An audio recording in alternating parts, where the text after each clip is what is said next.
श्री शिवाय नमस्तुभ्यम, हर हर महादेव, जय महाकाल। कैसे हैं आप सभी लोग। मात्र चने की दाल और 2 सुपारी से आप सभी लोगों को ये उपाय करना है। पूज्य गुरुजी ने कहा परिवार का अगर कोई एक व्यक्ति भी इस उपाय को कर लेता है ना, तो चाहे आपके कैसे भी कार्य हो जो अटक रहे हैं, पूरे होने का नाम नहीं ले रहे हैं, कार्यों में देरी हो रही है, चाहे शादी का कार्य हो, चाहे आपके नौकरी का कार्य हो, चाहे व्यापार का कार्य हो, घर का ही कोई कार्य हो, कार्यों में देरी बहुत हो रही है, बाधाएं बहुत उत्पन्न हो रही है, घर में धन में नहीं आ रहा है, मंगल कार्य में नहीं हो रहा है, तो ऐसे में ये वीडियो आपके लिए है। आप सभी को पता है कल है बुधवार का बहुत ही प्यारा और विशेष दिन, और हर एक बुधवार के दिन मैं आपको ये वाला उपाय जरूर याद दिलाता हूँ। पूज्य गुरु जी की कथा से सुन करके और समझ करके पूरे उपाय को बड़ी ही आसान भाषा में आपको बताऊंगा। परंतु उससे पहले आप सबसे एक छोटी सी प्रार्थना कि जो लोग पहली बार आए हैं चैनल को सब्सक्राइब जरूर कीजिएगा और वीडियो को लाइक करके देवादिदेव महादेव जी का कोई सा भी प्यारा नाम कमेंट बॉक्स में लिखना मत भूलिएगा। इस पूरी वीडियो में हम 3 महा उपायों के बारे में बात करेंगे जो ना सिर्फ आपके सारे कार्यों में जो भी बाधाएं आ रही है उनको खत्म करेगा, आपके घर में धन की आवक को बढ़ाएगा, और तीसरे नंबर का उपाय जितनी भी माताएं बहनें सुन रही हैं उन सभी के लिए बहुत ही ज्यादा विशेष होने वाला है। तो ध्यान से सुनना, समझने की कोशिश करना। सबसे पहले बात करते हैं पहले वाले उपाय की। पहला वाला जो उपाय है चने की दाल और 2 सुपारी से आपको करना होगा। किन लोगों को करना है कि अगर आपके कार्यों में कोई ना कोई बाधाएं उत्पन्न हो रही है, आपके कार्य जो है वो पूरे होने का नाम नहीं ले रहे हैं, या फिर कार्यों में बहुत ज्यादा देरी हो रही है, चाहे वो आपके विवाह का कार्य हो, शादी में देरी हो रही हो, या फिर आपके व्यापार का कोई कार्य हो, नौकरी का कोई कार्य हो, नौकरी में भी देरी हो रही है, तो एक छोटा सा उपाय आपके घर में मंगल कार्य भी होना शुरू हो जाएंगे। लेकिन इसके लिए पूज्य गुरु जी ने सिर्फ एक ही शर्त बताई है, तो जब आप इस उपाय को करेंगे तो मौन धारण करके ये वाला उपाय करना होगा। अब शायद आपको ये वाला उपाय याद आ गया होगा, है ना। मौन धारण करके करने वाला ये वाला उपाय आपको क्या करना है, लेना होगा चने की दाल। ठीक है, कितनी चने की दाल लेनी है आपके पास ने जो भी एक पात्र हो। पूज्य गुरु जी ने ये नहीं कहा भैया आप एक लोटा भर के ले लो या एक कटोरी भर के, जो भी एक पात्र है, जितनी आपकी श्रद्धा है उस पात्र को भरते आपको चने की दाल ले लेनी है। ठीक है, ले लोगे। इसी के साथ में आपको लेना होगा सुपारी। कितनी? 2। अब 2 सुपारी का क्रम पूज्य गुरुजी ने बताई है। एक बताया है माता गोरा के नाम की और दूसरी बताया भगवान गणेश जी के नाम की।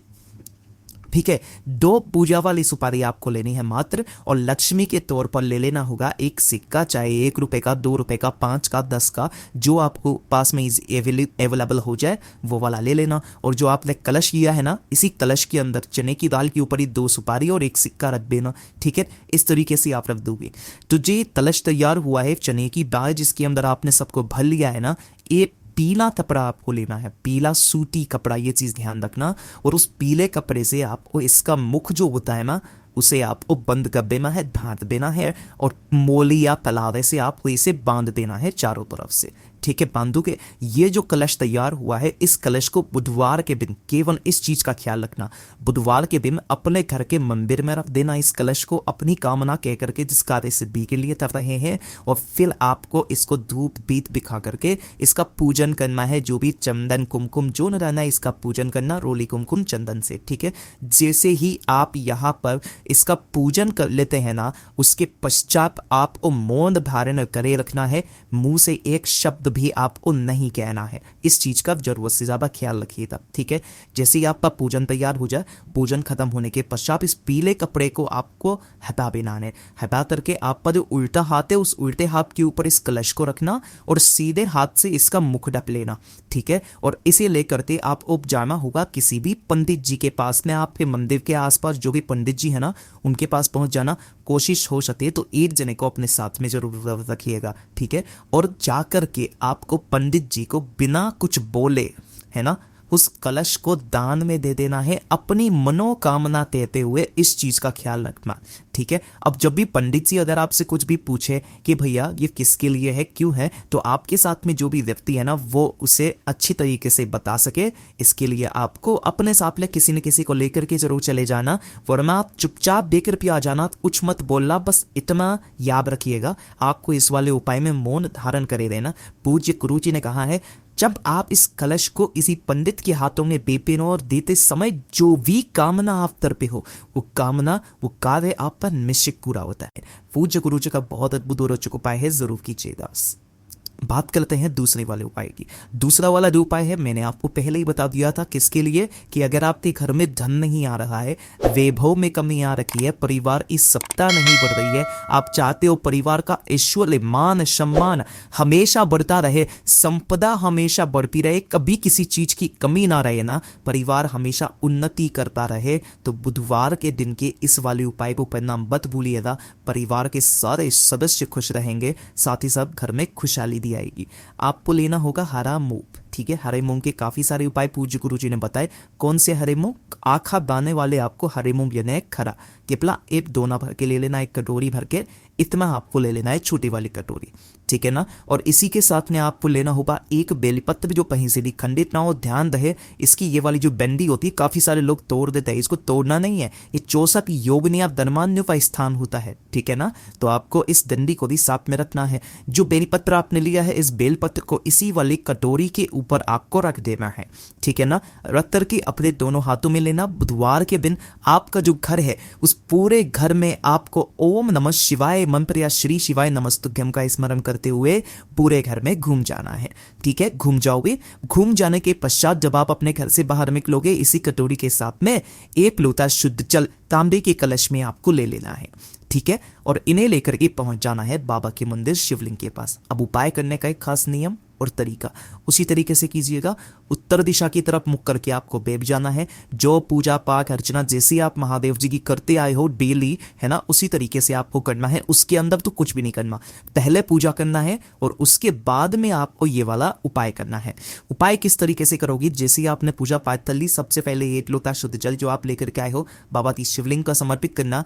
ओम नमः शिवाय श्री शिवाय नमस्तुभ्यम पंचाक्षरी मंत्र या षडाक्षरी मंत्र का स्मरण करते हुए कुंदकेश्वर महादेव के नाम से, मैं यहाँ नाम भी लिख देता हूँ, किनके नाम से, कुंदकेश्वर महादेव के नाम से समर्पित कर दीजिएगा, ठीक है। समर्पित कर देने के पश्चात शिवलिंग के सामने नंदी भगवान बैठे होते हैं, ठीक है ना। तो आप नंदी भगवान जी का जो उठा पैर है, उस उठे पैर के पास अपनी कामना देते हुए जो हरा मूंग आप लेकर के आए हो, उस उठे वाले पैर के ऊपर अपनी कामना दे करके समर्पित करना।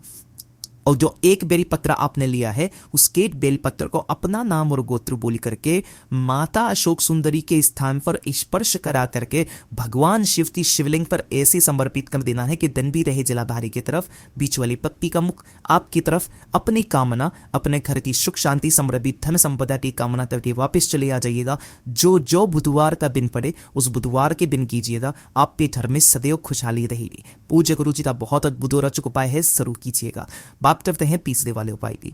तीसरा वाला जो उपाय है, पूज्य गुरुजी ने बताया कि अगर आप इस शरीर के कष्ट खत्म होने का नाम नहीं ले रहे हैं, है ना, शरीर के किस तरीके के कष्ट, काफी सारी महिलाओं को इस तरीके की समस्या होती है कि उनके घुटनों में दर्द होता है, कमर में दर्द होता है, कंधों में दर्द होता है, काफी सारी समस्याएं उन्हें झेलनी पड़ती है। सब उपाय कर लिए, लेकिन कोई भी उपाय, कोई भी नुस्खा उनके काम में नहीं आ रहा है ना, तो लगातार 7 दिन इस उपाय को कीजिएगा। कोई दिन फिक्स नहीं है, कोई समय फिक्स नहीं है, लेकिन जिस दिन भी करो उसके बाद लगातार 7 दिन आपको ये उपाय करना है। फर्क आपको खुद ब खुद नजर आने लगेगा। आपको लेना होगा इस तरीके से एक लोटा शुद्ध जल अपने घर का, और इसके अंदर आपको डालनी होंगी 2 से 4 बूंदे गंगा जल की। किसकी? 2 से 4 बूंदे गंगा जल की इसी वाले कलश के अंदर मिला लेना, ठीक है। और इसी के साथ में आपको चाहिए होगा थोड़ा सा इत्र। अब जब भी आप इत्र लेंगे ना, कोशिश करना तेवरे के इत्र को छोड़ करके आप चाहे कोई सा भी इत्र ले लेना, और इस इत्र की 2 से 4 बूंदे इसी वाले जल के अंदर आपको डालनी है, इत्र की, ये चीज ध्यान रखना। और इसी लेकर के आपको जाना है महादेव के मंदिर शिवलिंग के पास। सुबह जाना चाहो सुबह चले जाओ, शाम को जाना चाहो शाम को चले जाओ, कोई दिक्कत नहीं है। उत्तर दिशा नॉर्थ डायरेक्शन की तरफ मुख करके आपको खड़े को जाना है। दोनों हाथों में उस कलश को पकड़ना है। सबसे पहले अपना नाम बोलना है, अपना गोत्र बोलना है, और भगवान महादेव जी से कामना करनी है कि मेरे शरीर के सारे दर्दों को खत्म कीजिए। हे बाबा, बस आप ही का सहारा है। कामना करके संपूर्ण जल को केवल और केवल शिवलिंग पर एक बारी से समर्पित कर देना। समर्पित करके जो भी जल बहता बहता जलाधारी से नीचे की तरफ आए उस जल को रोकना, अपने घर पर जाना और घर की जो दहलीज है उस दहलीज पर उस चौखट पर बैठ करके जिस स्थान पर आपके दर्द होता है ना उस स्थान पर उस जल को लगा लेना और थोड़े से जल का आचमन कर लेना। लगातार 7 दिन करके देखना, आपको आराम आना शुरू हो जाएगा। पूज्य गुरु जी के सभी उपाय बहुत ही ज्यादा खास और अद्भुत जरूर कीजिएगा। वीडियो पसंद आए तो लाइक जरूर करना, चैनल को सब्सक्राइब जरूर कीजिएगा। मैं आपसे मिलता हूँ अगले वीडियो में, तब तक के लिए ओम नमः शिवाय, जय महाकाल।